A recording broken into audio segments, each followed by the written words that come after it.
Olá, eu sou a jornalista Adriane Werner e este é o nosso Voz da Igreja Entrevista.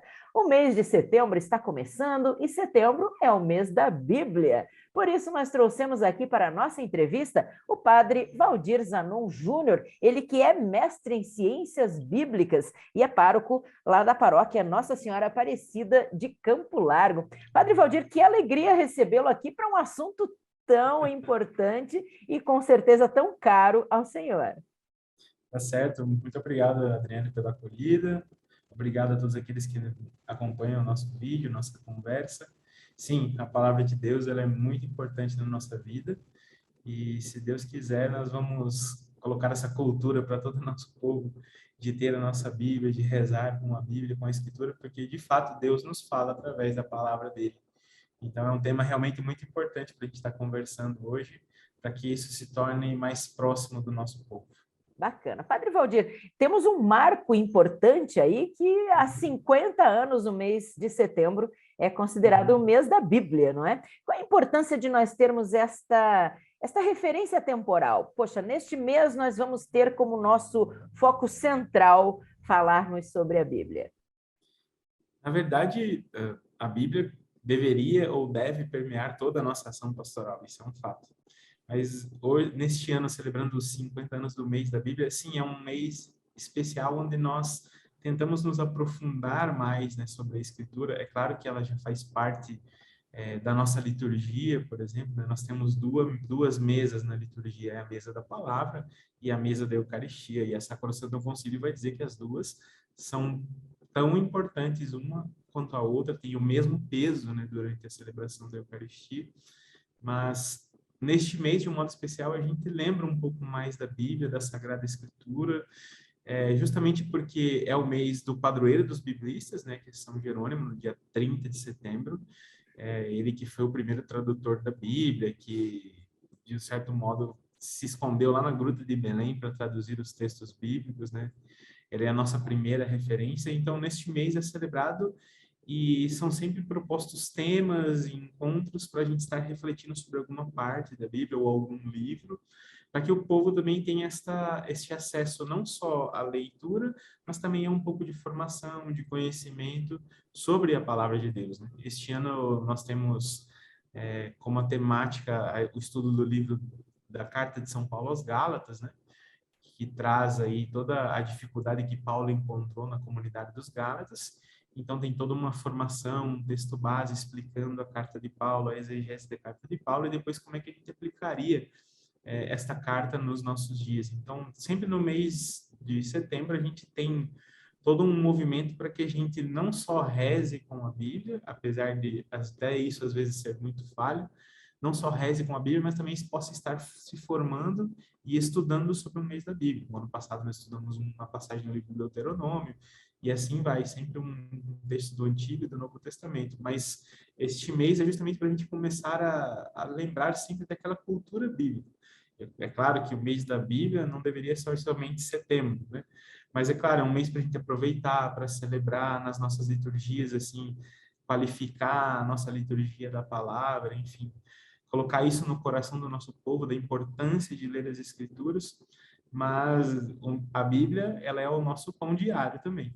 Se a gente não tem a Eucaristia diariamente, o pão da palavra nós temos acesso É diariamente. verdade. Padre Valdir, nós católicos merecemos um puxão de orelha quando se trata Sim. da familiaridade com a palavra sagrada, a familiaridade Uhum. com a Bíblia. Quando nós vemos irmãos de outras denominações, nós percebemos que eles carregam junto com eles a Bíblia por onde vão, cada vez que vão ao seu encontro religioso, carregam a sua Bíblia. O Sim, que falta para exatamente. nós católicos essa proximidade, para conseguirmos essa proximidade maior com a palavra sagrada, com o manusear a Bíblia? Historicamente, a Reforma Protestante, a primeira coisa que ela fez foi colocar a Bíblia na mão do povo. Foi isso Tinha que até o marco aconteceu. ali da imprensa de Da Gutenberg, o primeiro imprensa, né? livro Isso. impresso. Historicamente, eles foram os primeiros a colocar a Bíblia na mão do povo. E nós ainda tínhamos os textos sagrados todos em língua latina, não tinha acesso, ainda hoje, né, nem todas as pessoas têm acesso à formação nas línguas antigas. Então, neste quesito, eles estão, sim, muito adiantados. Mas, o que a gente precisa fazer primeiro de tudo, a gente precisa tomar a nossa Bíblia nas mãos. Às vezes a Bíblia está lá na estante de casa para fazer um bom Empoeirada. enfeite. Mas a gente precisa ter. Como é que a gente cria familiaridade? Como é que a gente cria proximidade? Como é que a gente aprende versículos e capítulos da Bíblia? Somente manuseando a Bíblia, né? Somente estando com ela na mão. Nós temos hoje em dia muitos e muitos recursos para a leitura da Bíblia. Eu sei que muitas vezes é difícil ler alguns textos, interpretar alguns textos, sobretudo do Antigo Testamento. Mas hoje nós temos boas Bíblias de estudo, bons comentários, temos boas escolas bíblicas, né? Podemos citar a nossa escola bíblica aí do IAF, nosso Instituto de Formação, Verdade. que é uma maneira de aprofundar, porque a Bíblia ela é uma riqueza sem fim. Cada vez que você abre, tem coisas novas, tem palavras novas, tem situações novas que vão servir para a nossa fé e para a nossa caminhada. Então, o que a gente precisa fazer? A gente precisa realmente se aproximar dela. Às vezes a gente espera só o final de semana na liturgia para escutar uma parte da Bíblia. E a gente não faz uma leitura do Evangelho diário, a gente não lê nem o Novo Testamento, que é assim um pouco mais próximo de nós, né? O evento Jesus, a gente tem um pouco mais clareza daquilo que está Até a acontecendo. linguagem também é mais fácil de se compreender. Até mesmo a Conferência Nacional dos Bispos do Brasil, há 2 anos atrás, um ano atrás, lançou uma nova tradução depois de anos e anos de trabalho com uma boa equipe para ter uma tradução mais próxima ao nosso lecionário, né? Então, hoje nós temos muitas ferramentas que podem nos aproximar, mas a gente precisa ter a Bíblia na mão. É aquilo que você dizia, né? O irmão coloca, às vezes, a Bíblia debaixo do braço e vai para o culto, né? Nós também devemos chegar em casa, devemos nas nossas casas também rezar com a Bíblia, ler a passagem bíblica. Se a gente tem dificuldade de interpretar, procura um bom comentário ou procura uma boa homilia, né? Nós temos, na história da igreja, em mais de 2.000 anos, né, de trabalho em cima dos textos bíblicos. Então, nós temos comentários de passagens lá de Santo Agostinho, da época da patrística, da época dos Santos Padres. Então, nós temos uma longa história de interpretação da Bíblia. E hoje nós temos tudo isso traduzido e acessível para cada um de nós. O que falta é realmente esta curiosidade e, sobretudo, tirar esta imagem de que a gente se nutre da Bíblia só no final de semana. Na verdade, a Bíblia, eu acredito, e nós acreditamos nisso, que ela é palavra de Deus. Então, ela é um alimento diário. Todos os dias nós podemos nos aproximar, ler uma perícope do Evangelho, ou ler a liturgia do dia, ouvir aquilo que Deus quer nos dizer aquele dia através daquela sua palavra. Então, esta proximidade que nós devemos criar com a Sagrada Escritura, para que ela seja realmente um ponto de referência na nossa vida. Padre, que conselho o senhor daria para alguém que quer começar a ter essa proximidade maior com a palavra de Deus, com a Bíblia? Ela deve ler do início ao fim? Ela deve fazer como muitas pessoas fazem? Tem uma angústia, uma pergunta no seu coração e abre aleatoriamente a Bíblia para ver Como qual é se a fosse um palavra. horóscopo, né? Como se fosse um oráculo ali. Ou ela deve buscar edições especiais, somente do Novo Testamento? Por onde começar a ter esse contato maior? Primeiro de tudo, a melhor Bíblia é aquela que a gente tem em casa, que é aquela que precisa ser usada. É claro que existem versões e traduções diferentes, de preferência uma Bíblia católica, né? Porque a Bíblia protestante ela tem alguns livros a menos, mas para aquele que quer começar a se aventurar, certamente tem que começar pelo Novo Testamento. Partir por algum dos evangelhos sinóticos, Mateus, Marcos ou Lucas, fazer uma leitura de cada dia uma perícope daquele texto, ler pedindo as luzes do Espírito Santo, porque é o mesmo Espírito Santo que inspirou o autor bíblico a colocar as palavras ali, é o mesmo Espírito Santo que vem sobre nós. Então, assim, a dica comece pelo Novo Testamento.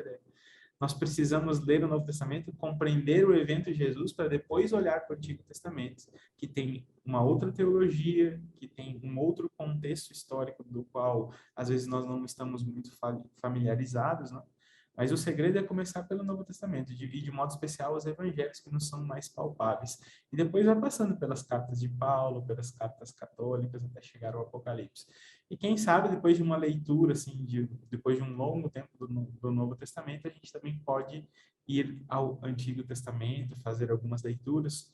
E uma dica importante é que a maioria das Bíblias, né, que a gente tem em casa, né, a Bíblia da Ave Maria, a Bíblia de Jerusalém, a Bíblia do Peregrino, a Bíblia da CNBB, agora a nova, todas elas trazem boas introduções aos livros, ou a parte dos livros. Então, assim, antes de se aventurar ao livro, leia ali aquela pequena introdução, vai ter um comentário de alguém que já estudou o Evangelho, que vai dividir bem certinho o Evangelho, vai trazer as temáticas centrais, vai trazer o contexto e como aquilo foi escrito, e vai ajudar a gente a entrando um pouco nesse mundo bíblico antes mesmo da gente começar a fazer a leitura. Então, essa é a dica de ouro. Primeiro de tudo, começar pelo Novo Testamento, e segundo, ler as introduções que nós temos dos livros, né, que as próprias Bíblias já nos trazem. Isso é muito bacana, não é? Porque uma vez que a gente se encanta por este conhecimento, por descortinar todo este mundo para a gente, depois a gente também tem a vontade de se aprofundar, não é verdade, Padre Valdir? Conhecer o estilo de cada evangelista, conhecer a narrativa de Paulo, tudo isso a gente vai também se aprofundando na medida em que conhece, porque, como diz o ditado, ninguém ama o que não conhece, não é verdade? Não conhece, sim. E a Bíblia, como eu disse, é um tesouro do qual você vai tirando coisas novas o tempo inteiro. E creio que quando a gente reza com a Bíblia, cada vez o Espírito Santo suscita em nós coisas diferentes, ou nos chama a atenção palavras diferentes, ou gestos de Jesus de maneira diferente. Se a gente tomar um evangelho como o do filho pródigo, cada vez a gente se insere num personagem, a gente presta atenção em algum movimento diferente. Então, cada vez que nos aproximamos da Escritura, seja para rezar com ela, que deveria ser o nosso pão diário, ou seja para estudar, dali vem coisas novas, tem comentários infinitos desde o início da igreja até os nossos dias, tem muita gente estudando, é um tesouro do qual sempre brotam coisas novas. Muito bacana. O senhor falou de uma outra possibilidade de metodologia aí, que pode ser também uma porta de entrada interessante, que seria, então, acompanhar a liturgia do dia, não é? Sim. Pegar ali, durante a semana, a primeira leitura e o evangelho, perceber que existe ligação entre uma e outra, não é por acaso que estão colocadas no mesmo dia, por que aquele salmo está naquele dia, e no final de semana, a segunda leitura também. Então, isso também pode ser um ponto de partida interessante para esse despertar. É até mais prático, né? Hoje nós temos acesso aí a vários sites com a liturgia diária, e meditar a liturgia diária também, num ciclo de 2 anos, nós conseguimos ler praticamente toda a Bíblia, né? O ciclo semanal, ele é dividido em 2 anos, o ano par e o ano ímpar, e ele praticamente vai passar toda a Escritura. Já o ciclo dominical são 3 anos, né? O ano A, o ano B e o ano C. Então, a gente acaba passando boa parte da Bíblia. Então, para quem quer começar também, uma boa metodologia.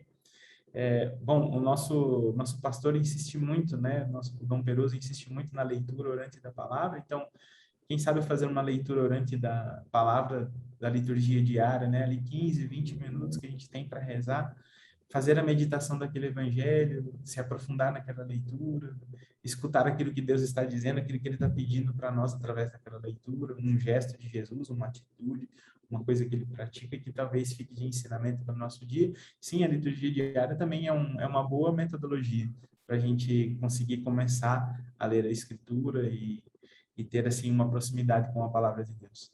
Podemos dizer assim, então, Padre Valdir, simplesmente comece, não é? Eu acho que sim, eu acho que a primeira coisa que às vezes a gente pergunta, Padre, você estudou Escritura, qual que é a melhor tradução? Assim, a melhor coisa é você tirar a Bíblia da estante e colocar na cabeceira da cama ou colocar no teu oratório. Essa é a primeira coisa que a gente precisa fazer, é criar amor pela Bíblia a partir daquilo que ela é. Ela é palavra de Deus inspirada. É como se a gente pudesse comungar diariamente daquilo. E realmente, né, às vezes a gente acaba esperando o final de semana, ou às vezes a gente faz as nossas reuniões, as nossas atividades e acaba nem rezando a palavra de Deus, né, passa batido, começa ali, faz uma espiritualidade rapidinho. E acho que nesse quesito na arquidiocese nós temos um grande ganho de ter um pastor que nos reforça muito o uso da palavra, a leitura orante da palavra. E tudo isso vai criando proximidade. Como é que eu vou saber, aquela passagem, aquele versículo, aquele capítulo?